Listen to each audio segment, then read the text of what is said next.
Okay, everybody. Hi, everybody. This is Steve Sabadeski, publisher of BayouBuzz.com, and today we're going to be talking politics. A lot going on in Washington, D.C., and down here also in Louisiana.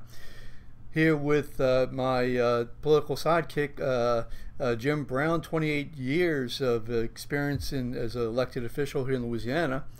And Jim, why don't you I've gone ahead and promoted this on Facebook and all, and if you can share it on your Facebook page and take it over. What's been happening last week or so? Well, the biggest soap opera in the country is not what's on TV every day, Steve. It's what's going on in Washington, D.C., and I'm just dumbfounded. When you think it can't get any more complicated or any more bizarre, which I think is a good word to use, it does. Every week we get something else. Last week, the president's press secretary, Sean Spicer, resigned after a huge confrontation with the new communications director. I don't know what the difference between the communications director and the press secretary, but the new communications director, Scaramucci, I think is this guy's name, out of New York businessman who says he acts, talks, and feels just like he's Donald Trump, doesn't hold back on his language. It's a very salty language that's been all over the national news. He comes in and gets rid of Spicer. Now this week we've had just one thing after the other, the whole confrontation over the Attorney General, Jeff Sessions, the first major political figure in America to come out for Donald Trump. And he's just saying day after day and tweet after tweet, in speech after speech, how disappointed he is in his Attorney General. Sessions says he won't resign. Trump's going to have to fire him.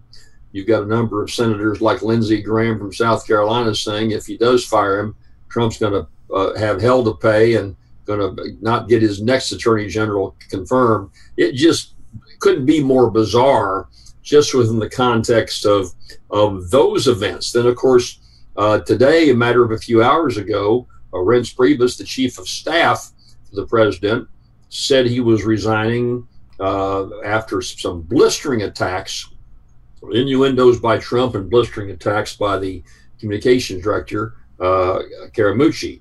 And so that's all kind of an insider's game, quite frankly, Steve. I don't think the average person really cares who's the number 2 person in the White House, who's the communications director. But it has the pile-on effect. It's just every day there's more and more things. And I've read a number of interviews with diehard Trump people who say, you know, he's got to get back to running the country and focusing on running the country. The one thing where there was focus this week happened with huge drama over this Obamacare repeal. Rather than coming back with an alternative, basically what the Senate tried to do at the urging of the president was just to put a bare bones piece of legislation in. Didn't really tell you anything. The idea would be to abolish Obamacare, then you declare a big victory, then come back and put all the pieces together.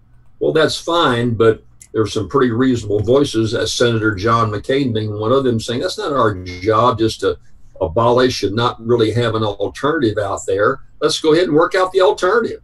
McCain said, I don't like Obamacare, but we got to have an alternative. And I think he said that knowing that there are about 400,000 or 500,000 people in his state of Arizona that he represents that are on Medicaid that will lose their coverage if some delicate balance is not reached.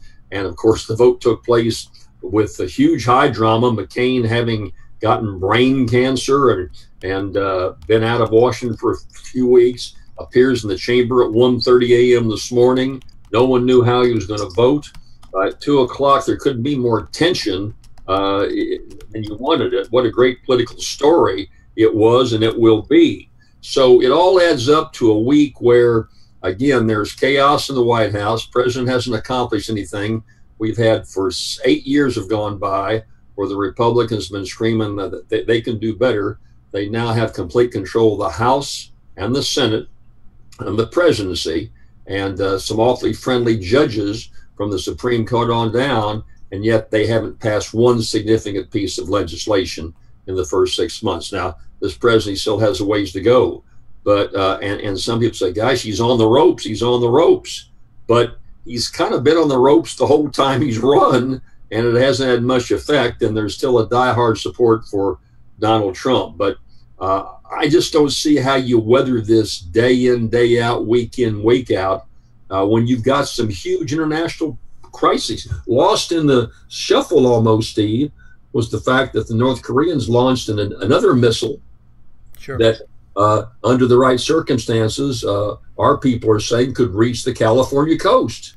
And so that should be the front burner issue, front and center, but it's not. We're tied down as to who's going to be the communications director, and some of the outrageous things are being said. So the soap opera continues, and it seems like we kind of roll our eyes and say, well, this is coming to an end, but it doesn't. It just goes on week after week after week. Yep, well said. So, by the way, those people watching, and I see the numbers are clicking up, you'll see atop of us, above us, I should say, there's a toll-free number and a meeting ID. You just have to plug in the toll-free number and meeting ID and ask your question, make your comment, and we'd be glad to hear from you. Also, I do see that John Kleinpeter is saying that Trump being Trump regarding Chief of Staff. John, you want to explain what you mean by that? Certainly appreciate it. You can call in or just comment under your comment. Anybody else want to comment? Just comment under any one of the videos here. So, having said that, yeah, it's absolute craziness. Getting to what I call the Obamacare mess, I wrote a column actually this afternoon, and essentially it's up there right now on Bayou Buzz, and essentially it says that there's, there's so much blame to go around. I know that there are those people who want to just blame John McCain and just blame two women in John McCain and blame the Democrats, two women in John McCain, and then there are others who just want to blame Donald Trump. You know, this whole thing with the Obamacare, I think, starts from the very beginning when the Democrats tried to push something through. The Republicans didn't want to work with Obama. Republicans promised to repeal. Obama basically made promises or lied. I don't know which one, but nevertheless, it came back to hurt him badly, hurt the legislation badly. People making all kinds of claims left and right about the Affordable Care Act without really knowing what it was going to be, and ultimately, finally, the Republicans vowing that if they have control, they would be able to pass it, and they obviously were not. But the problem is that, look what they did. They said that they were going to repeal and replace. The legislation that they put together didn't do that. There was only really two pieces of legislation that repealed and replaced, and both quite frankly were just a total repeal, okay, without replacement, which was a 2-year. Actually, I think there was one piece of legislation, a total repeal and that's all it did, but gave a two-year get ready and we'll fix this. And even that I don't think was really a total repeal because it didn't have replace. It was maybe we will replace. So, and then Donald Trump, quite frankly, I mean, look, how in the world do you support legislation when the guy at the very top doesn't know what he's talking about in terms of the legislation? First, he tells us that it's a beautiful legislation, beautiful, health care plan that he has, and he doesn't have a plan at all. And then he pushes the House plan and then says that it's mean. I mean, he just wanted to win. You can't do things like that. And then yesterday with Bill Cassidy and the three Republicans trying at the end to try to put this thing together, I give them a lot of credit for trying to get it into the House to try to salvage it. But no matter what, it was not going to be a repeal and replace. They were conning us. It was no way it was going to be repeal and replace. I mean, it's just no way. It was going to be a reform Obamacare legislation. And I think that as soon as people begin to be honest about everything, about what is going forward, and finally begin to at least try to work together to make healthcare work. And maybe it won't work. Maybe it can't work. Maybe we're just too far divided. But at this point in time, we have no other choice but to try to come up with legislation and to try to make it work. We all have failed here. We all have some blame, and and it is nonstop. The fingers need to point to ourselves because we're the ones who have caused this. And so as soon as we recognize that, I think that we have a much better chance of repairing 7 years of just a nightmare. So that's up right now on Bayou Buzz. I'd like to hear how you feel about it. I certainly am interested in getting your feedback. Let's see. Brian Kane says, it's pathetic it took 2 Republican women and an ill military hero to kill Republican gutless advances. Wonder if red state delegates will change their ways. How did your senators vote? Are they even concerned about the people they represent? Brian, I think they're concerned about the people they represent. I mean, I've always contended that. I think there are some leaders who aren't concerned about the people they represent, and I think they're just selfish leaders. And I've been very open and upfront about that. But to just say that the red state are not concerned, I'm not going to say that at all. I think they are concerned. They have a different approach different than you from your belief and much of my belief in many respects. But I think we again need to go ahead and put all this behind us and make it work. Go ahead, Jim. Well, the only thing I'm thinking, I've never understood the process. I've never served in Washington. I was an elected official for 28 years in Louisiana on the statewide level. But there's a lot of talent out there to bring in that we often tried to use here in Louisiana. That's one of my concerns about President Governor Edwards. He just doesn't seem to be able to bring in bright minds and be a problem solver. And in Washington, John McCain says, well, we're working on it. The staff's working on it. Well, who is the staff? And, you've got bright people involved in healthcare reform all over America. And I don't sense they've been brought into the discussion. I know when I was insurance commissioner, we formed a Louisiana Healthcare Commission. They got the legislature to pass that. And then we saw there was a need for people who had pre-existing conditions. They couldn't be covered at that time under the law. And so we formed a high-risk pool. And when I did some pretty different things, maybe radical is not the word, but different, complete change, I just didn't come up with the idea. I didn't know the details of healthcare. Nobody in my staff did. But we brought in consumer groups and people from the insurance industry and put them together in this commission and hashed out in a room, a meeting weeks after weeks to get something done. And I just don't see that. You got the Republican think tanks and they got their little ideas, the Democratic think tanks, and they got their little ideas. I just don't think that Senator Bill Cassidy from Louisiana or John Kennedy has the staff or the ability to come up with a way to revitalize 1/6 of the economy in this country. They just don't have that kind of background and knowledge. I know Bill Cassidy's a doctor, but that's got nothing to do with the finances of running healthcare. And so they've got to. So my disappointment is that from Trump on down, from Mitch McConnell on down, this has been too much of an insider's game. They've not put together a national commission to reform healthcare and put down a variety of ideas and build a consensus and have Democrats and Republicans. There's a way to do that. It's not rocket science, but we just haven't done that. It's too much of an insider's game. They've kept this from the Democrats. Now the Republicans have control. And it's just been the process, in my opinion, has been very disappointing. They could have done this a heck of a lot better, Steve, a lot more input. And there are some solutions out there, but we're just not willing to talk about them in unison as Republicans, Democrats, as Americans. It's all got to be making points and doing it quietly so you can try to jam the legislation through. It's the win. It's the win. Who cares what's in the legislation? Let's get the win. And that's been extremely disappointing to me when I've watched this whole debate. Okay, so those people watching, what are your thoughts? What are your complaints? We've already read 2 of the comments.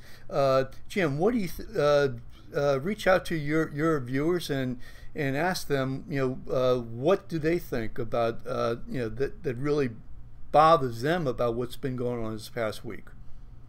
Well, I have through Facebook and other sources, Steve. I guess the problem is that it is a complicated area. We're getting into tax reform now, extremely complicated area. They don't like what's happening now. The costs are going up. And then, we don't talk about quality of care. I think a lot of average people are concerned about the quality of the care they're getting, the red tape they have to go through, but they just don't. They're looking for leadership and guidance. And I followed this whole debate, and I've not had, outside of an effort by Bill Cassidy, our senator who lives in Baton Rouge, my hometown, who at least has been part of the discussion. I think he's not gotten in-depth solution-wise, but he's the only member of the Louisiana delegation that's even mentioned health care. And so if our own congressmen and senators aren't delving in it, it's just awfully hard for the average person out there to say, well, gosh, I don't like what's happening. I don't like the high rates I'm paying. I don't like some of the results I'm getting, but I'm just frustrated. I don't know what to do about it. You politicians who created this present situation should give me some guidance, tell me what to do. And that's just not coming, Steve. Okay, so we have Jerry DeBarge. Trump exemplifies democracy in America. He's living proof that any asshat circus clown can become president as long as he's got a few billion behind him. That's Jerry DeBarge. Diane Cruz says health insurance is Blue Cross leaving.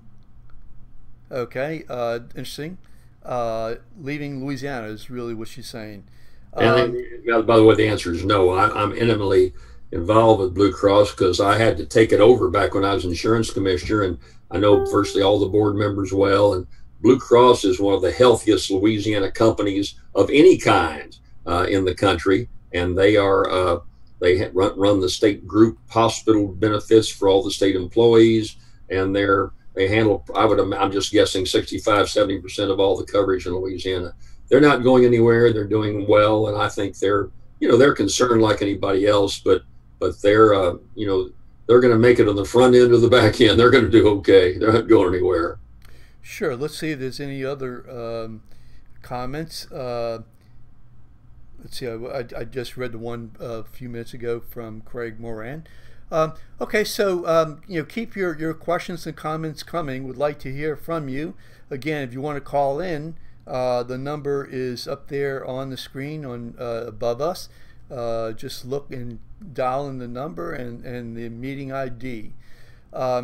So moving on, changing a little bit. So we have a general as chief of staff.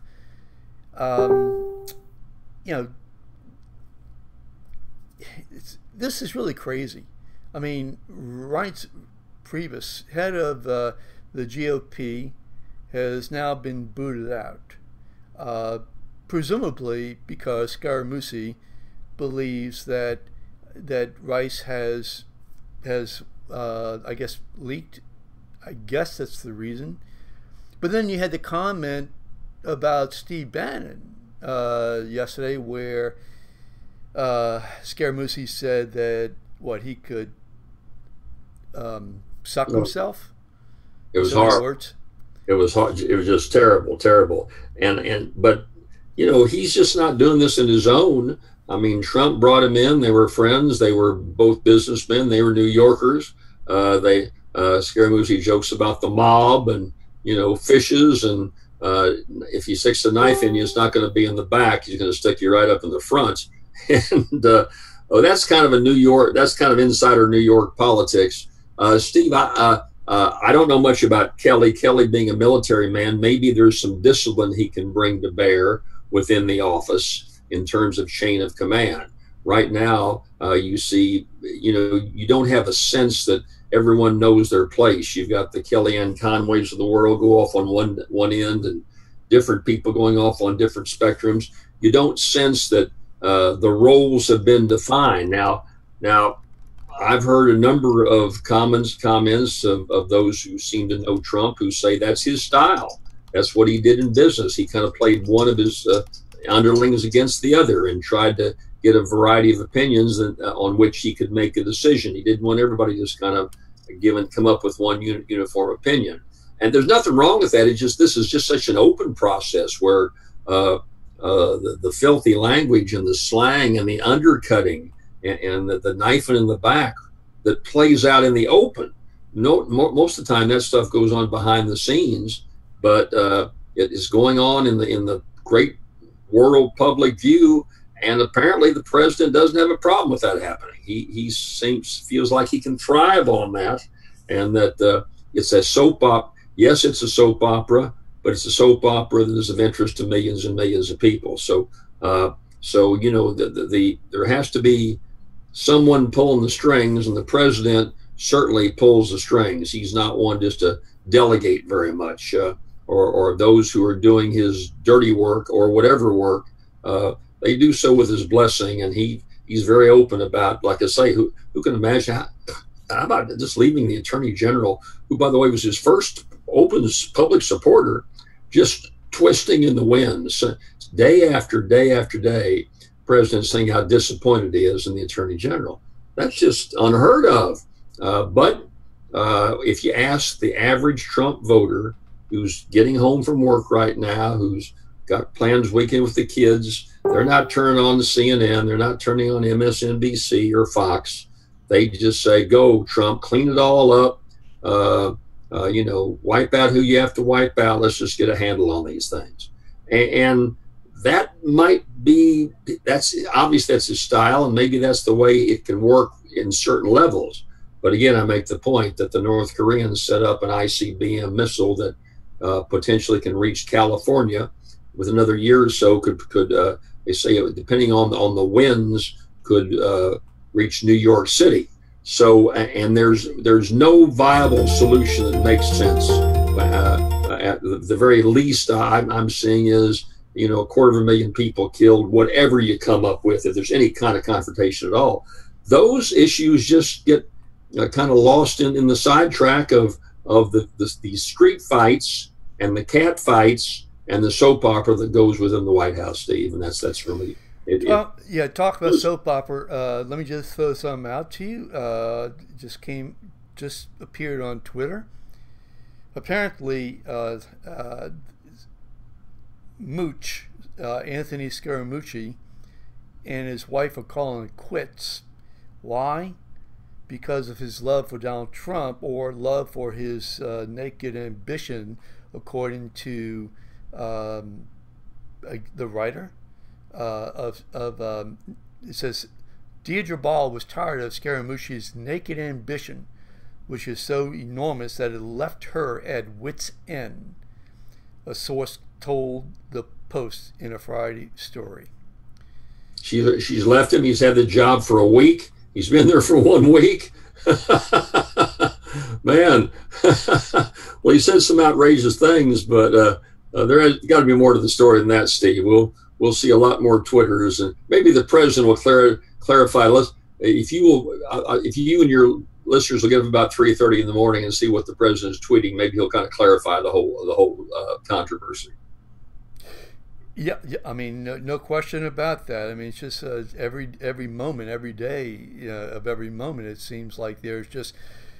I mean, have you ever seen anything like this at all? I mean, even close. I mean, Nixon. Let's forget the Watergate scandal per se. I mean, just the madness of it. Well, the answer is no. Although I'm told within when you're got that many staff members and that kind of access to power, and there's always a lot of infighting. It just doesn't ever play out in the public. Trump seems to like the public play out. He likes the humiliation, the controversy, the sassing back and forth of his key staff members. most of the times any other elected official would keep their thumb right on that whole thing. Say, wait a minute, if you want to disagree, you do it in private. You don't take this out in the public. But this just plays out in the open every day. I've never seen anything like that. And So yeah, I haven't either. So let me ask you this question. I mean, and the viewers, please, I'd like to hear your thoughts too. So you can either call in or you can go ahead and write underneath this video here. So, I mean, how do you think he's going to play? I mean, Reince Priebus, I mean, you know, he's no slouch. I mean, he had a lot of support. Same thing with Steve Bannon. A lot of support from the right. And then you had Priebus and Bannon, you know, certainly who were sort of allies. And then, of course, you have also on the right, I mean, you have Senator Sessions. So now you have let me throw some out to you. You have a general who is not political, but he's head of government in terms of being well, his chief of staff. So you have the right is now out, and maybe the middle is back in. I mean, is that a good read?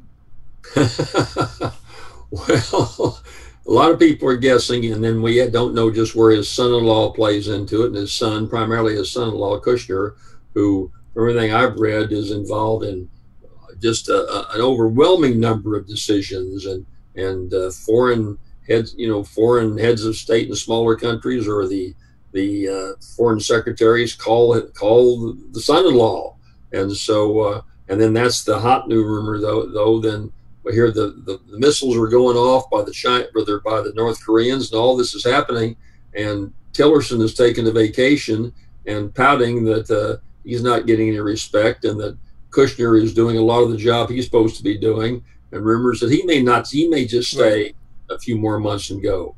So again, Steve, at this stage, I don't think the average Trump voter, he's got anywhere from 35 to 39%, just under 40%, pretty much diehards.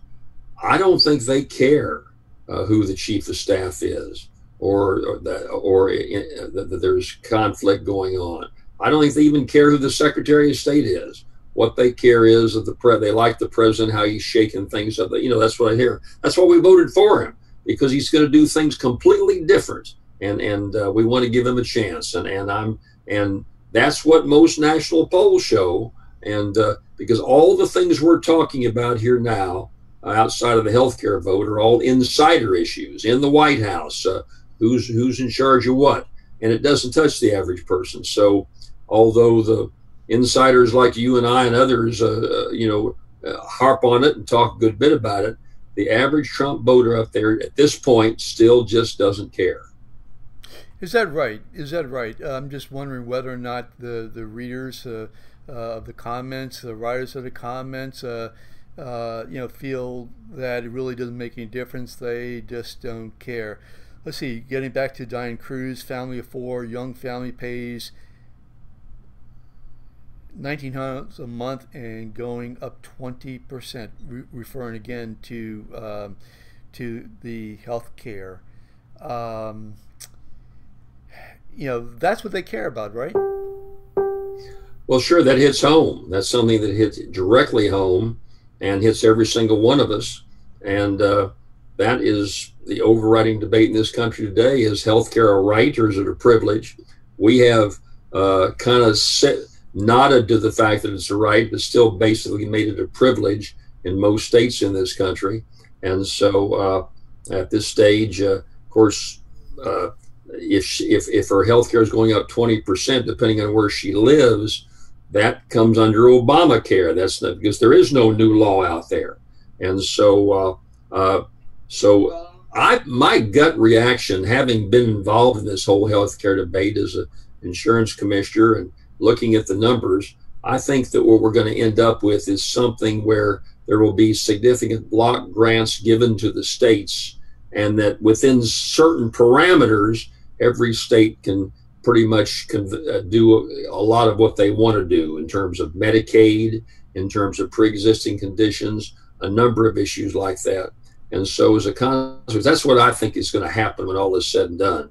And Louisiana being a poor state, having right up, almost 500,000 new people sign up for Medicaid, I think that there's going to be a big push to give some quality benefits. The problem is, it's the question that costs keep going up in medicine, the numbers keep going up in terms of those signing up, and what does it do to the state budget? Can we afford to continue to do where it started off being 4, 5, 10%? Now we're talking about 40% of the whole state budget dealing with health issues.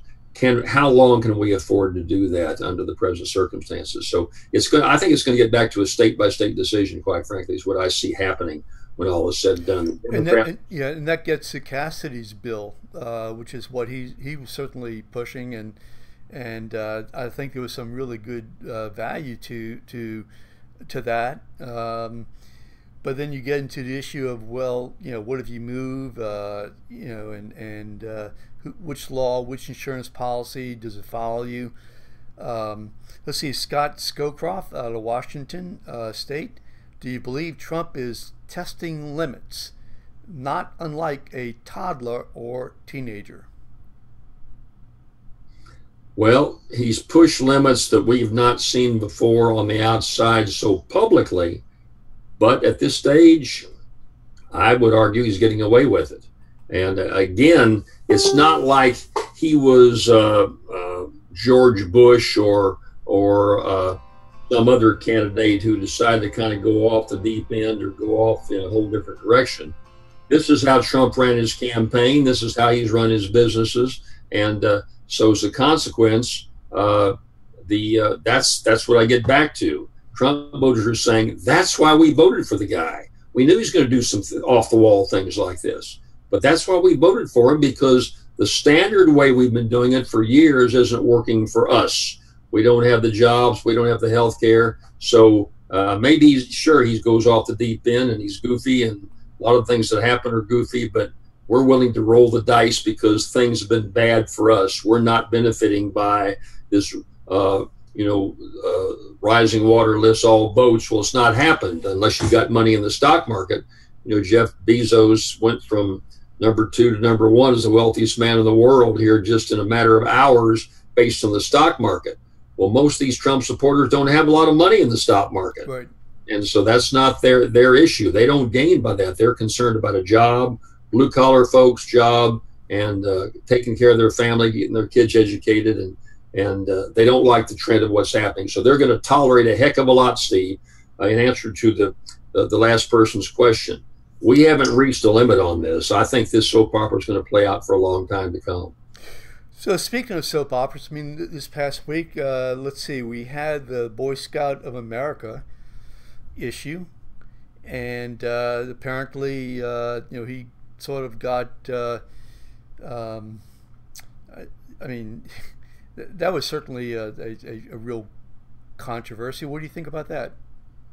Yeah, for those who didn't see that, Trump went to every president gets invited to speak to the annual Jamboree of the Boy Scouts of America. I was a Boy Scout.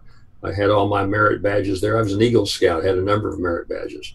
And there was a conference every single year. 40, 50,000 scout troops came, they camped out, and the president's always invited to speak. And often they haven't. I think Obama spoke by television one time.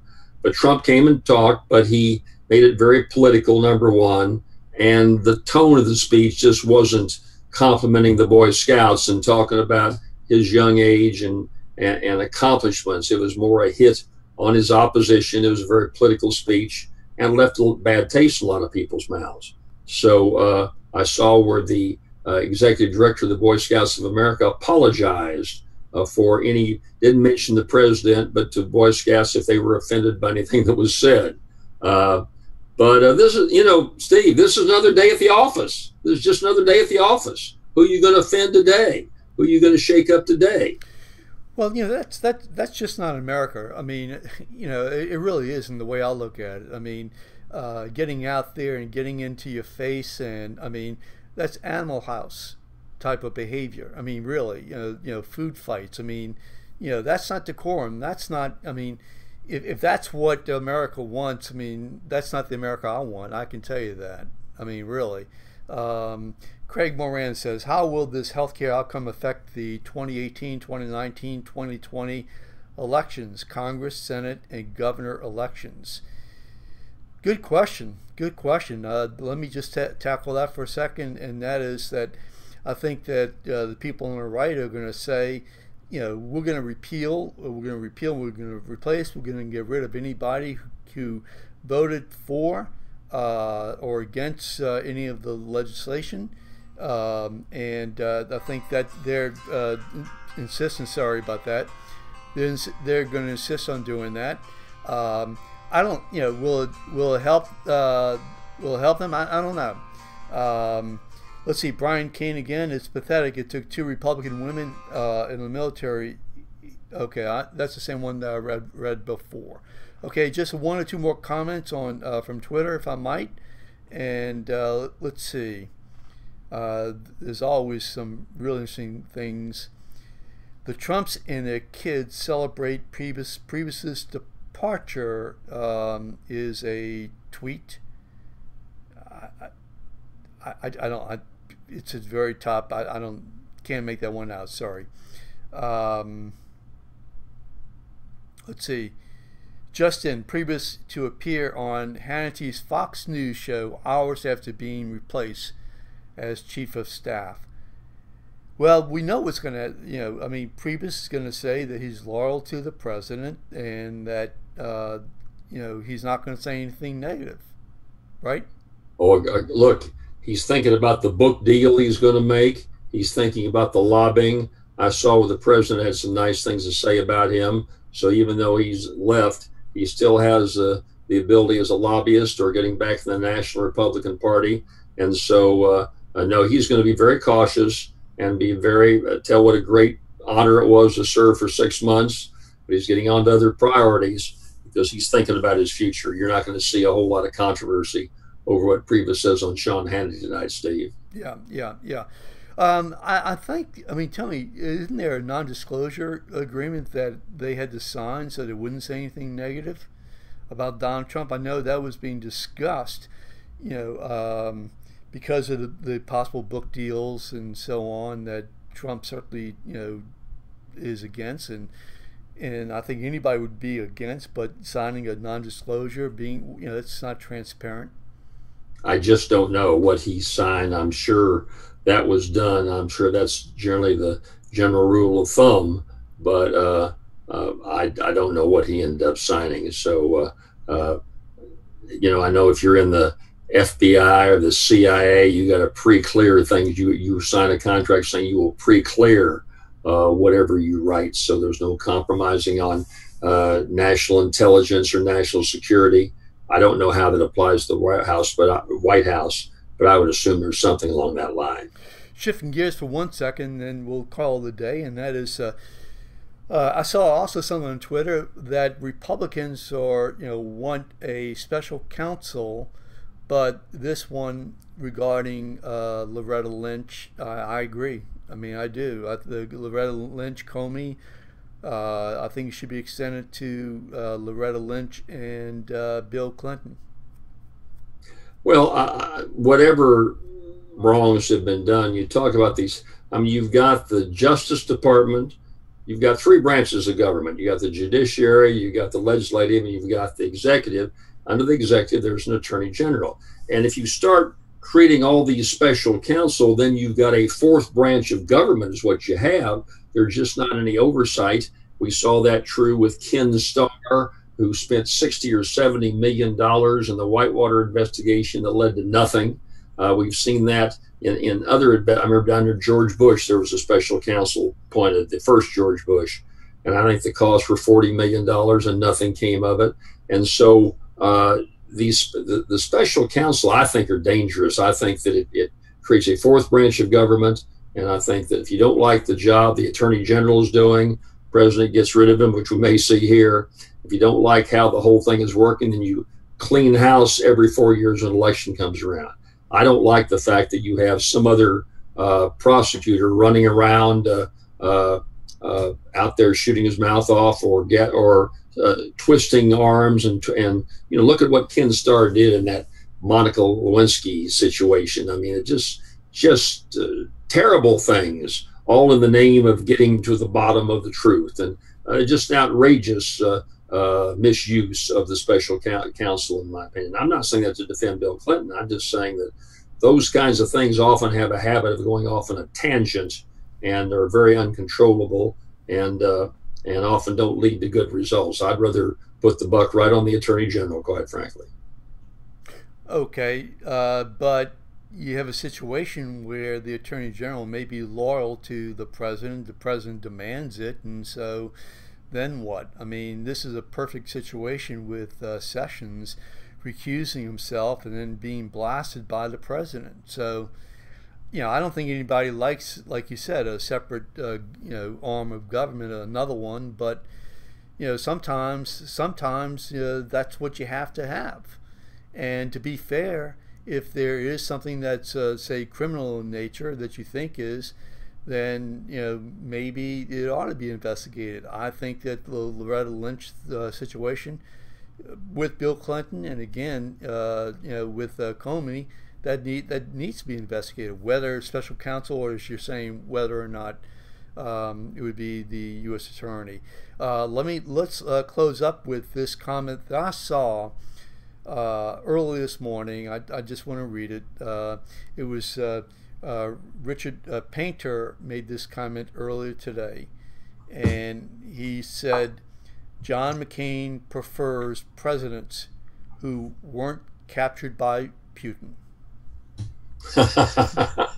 Little reverse. Yeah, that's pretty clever. Yeah.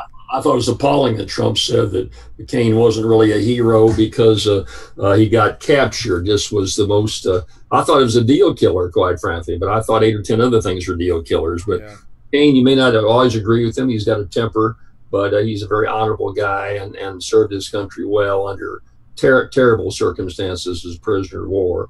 And I would consider him an American hero. And so, but I like that. I like that quote.